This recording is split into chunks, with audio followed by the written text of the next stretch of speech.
I want to talk about my vacation to Washington, D.C. I went to Washington, D.C. for a few days earlier this month, and it was great. Yeah, I thought that it was absolutely lovely and had a good time, and so did my travel companions. We had the opportunity to visit some museums. I saw the African American Historical Museum. I do not think that I'm saying the name quite right, but you know what I'm talking about. I also saw the Museum of the Bible, and I saw some other things too, but I want to focus on those two. Anyway, the African American History Museum, it's great. It makes me really sad to think about what might happen to it and what Trump might do to it because, it doesn't, suit what he would put in the African American History Museum. But I thought it was great and very educational.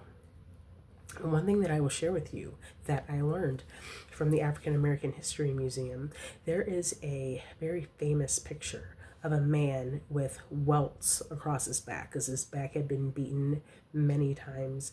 Um, that man was actually a Civil War soldier. His name was Gordon. He went by two names. I can only remember Gordon right now.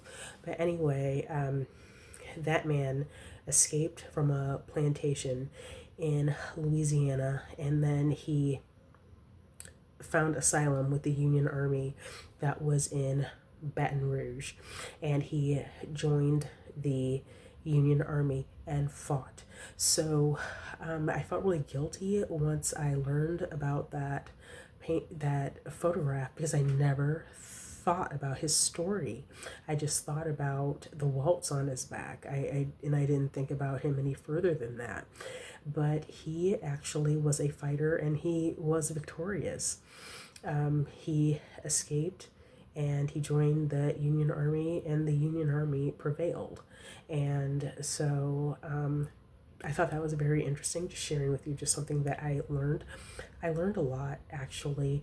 The museum is very objective as history can be. It was very direct, very straightforward.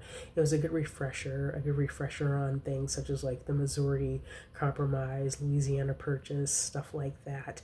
They just looked at it through the lens of the effects of slavery. So, yeah, it's a good museum. It's a quality museum. I'm glad that I had the opportunity to visit it, and I visited it right before Trump decided to make his announcement that he was going to act a fool on it.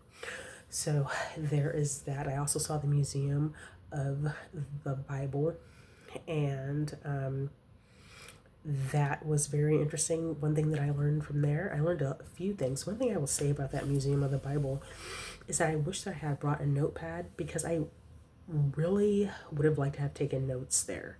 There's a lot of really good information. And I mean, I have like a notepad app on my phone, but I really wish I had taken like paper and pen if they allow that. Some museums don't allow that. But anyway, it's a great museum. But again, one thing that I did learn was that in the Tulsa, um, the attack on like Black Wall Street in Tulsa, there was one structure that survived, and it was a church. It's called Vernon, like AME Church, and the like basement level survived, and that church is still there and it is still operating. So yeah, that's something that I learned there. I really wish that I had more time to spend at the Museum of the Bible.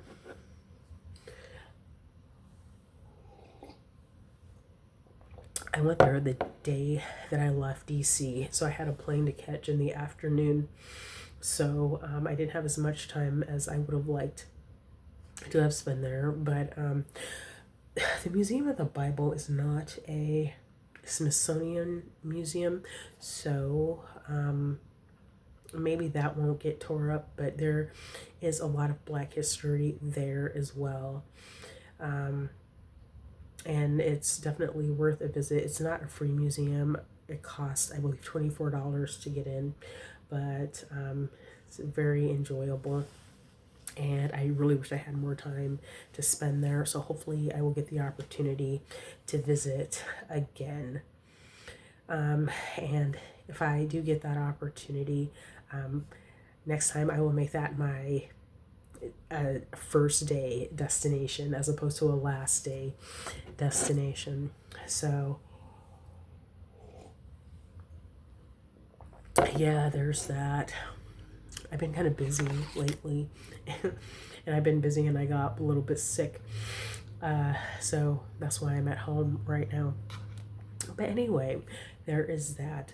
So now I want to shift gears a little bit because Trump is now occupying Washington, D.C. with the National Guard, and he's using the excuse of crime as his reason for occupying DC.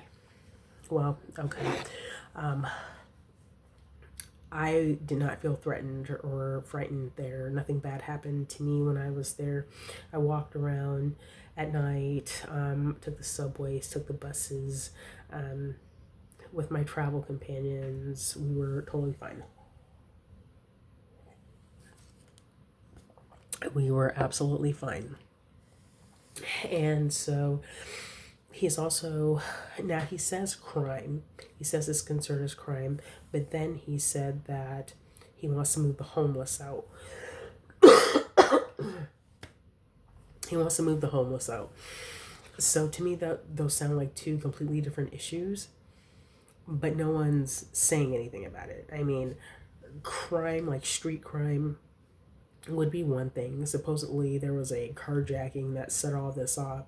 That was the word that they used. In USA Today, they said it was a carjacking, but then when you read the story, the person wasn't even in the car. Like somebody got beat up next to their car and they called it a carjacking, and that started all this. But like street crime and homelessness are usually thought of as two different subjects. And like the crimes that people think of as like street crime are not typically the same things that people usually associate with homeless populations. But anyway, the homeless population is now a target, and they're like moving them out there. And Caroline Levitt says that people have to either go into rehab, they have to go into a shelter, or they'll be fined. And here's the thing, the largest growing sector in the homeless population is people who are like 55 and up, a little bit older than me. So, I mean, people who are just older, kind of getting pushed out of the job market in many cases, and they don't have a lot to fall back on. So it's not so much that people are on drugs. I mean, some people are like, but the only factors are not people being on drugs or people having mental problems. Some of the factors are just the numbers don't add up. And the job market really does not have a lot of space for people past a certain age that actually, let someone make a living. So I don't know why people are not really paying attention to this and putting the dots together. Um, and I also don't know what people expect. Because when I look at the people of my parents' generation, who would be the baby boomer generation, they retired and they got a pension, not like a 401k that you can cash out. They got a pension. Now you could take a lump sum or and do whatever with that money, or you can just take the payouts, but they got a pension from their employer after working there for many, many years. And after a certain point, jobs decided that they did not want to offer that anymore.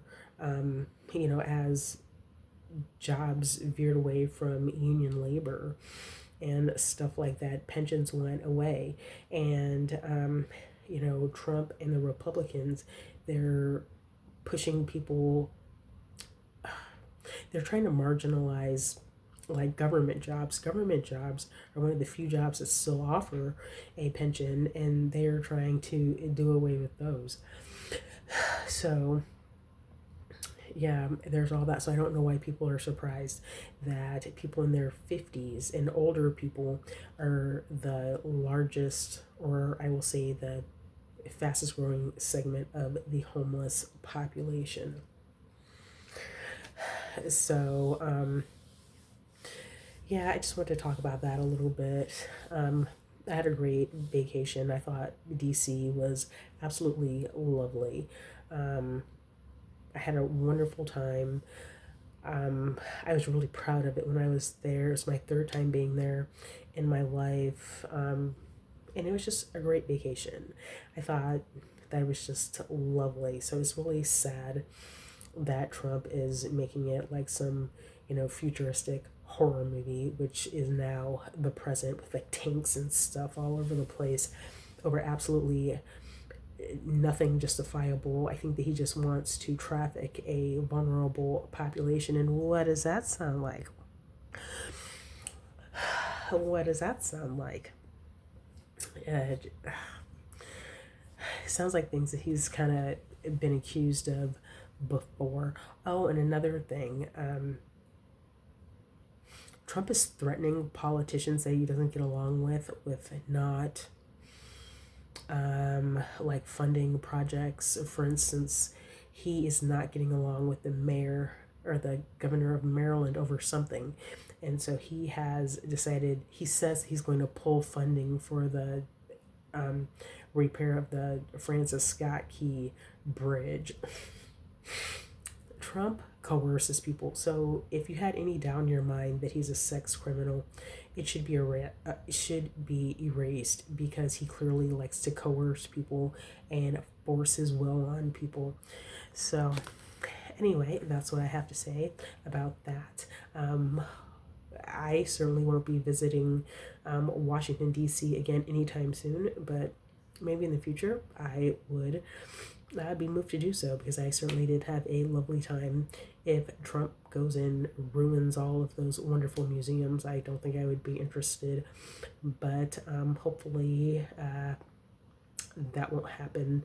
Hopefully his will not be